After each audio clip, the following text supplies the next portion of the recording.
ડાંગ જિલ્લા સબજેલમાંથી 2 આરોપીઓ ફરાર થતા દોડધામ મચી ગઈ। પોક્સો અને હત્યાના 2 આરોપી જેલમાંથી ફરાર થતા દોડધામ મચી। જેલના ઇન્ચાર્જ જેલરે આવા પોલીસ સ્ટેશનમાં ફરિયાદ નોંધાવી। બીમારીના બહાના હેઠળ આરોપીઓએ બેરેકનું તાળું ખોલાવ્યાનો દાવો। બેરેકમાંથી નીકળ્યા બાદ ગાર્ડને ધક્કો મારીને ફરાર થયાનો દાવો।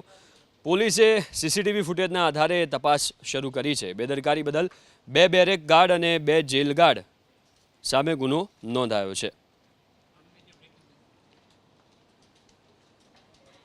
તારીખ 4/6/26 રોજ કલાક 22:30 અરસામાં આહવા સબ જેલ ખાતે એક બનાવ બન્યો છે, જેમાં ગિરીશભાઈ બાગુલ જે પોસ્કોનો આરોપી છે તથા વિજયભાઈ ધૂમ જે ખૂનનો આરોપી છે।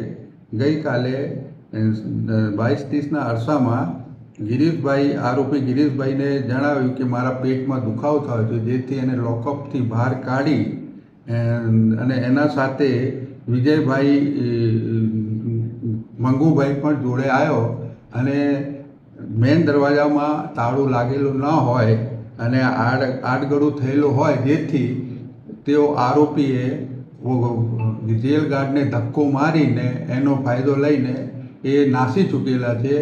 તે બાબતે તેઓને પકડવા માટે ડાંગ જિલ્લામાં અલગ અલગ ટીમ બનાવવામાં આવી છે। એને પકડવા માટે તજવીજ કરવામાં આવે છે અને સદર ગુનાની તપાસ આહવા પીઆઈ બારિયા સાહેબ કરી રહ્યા છે।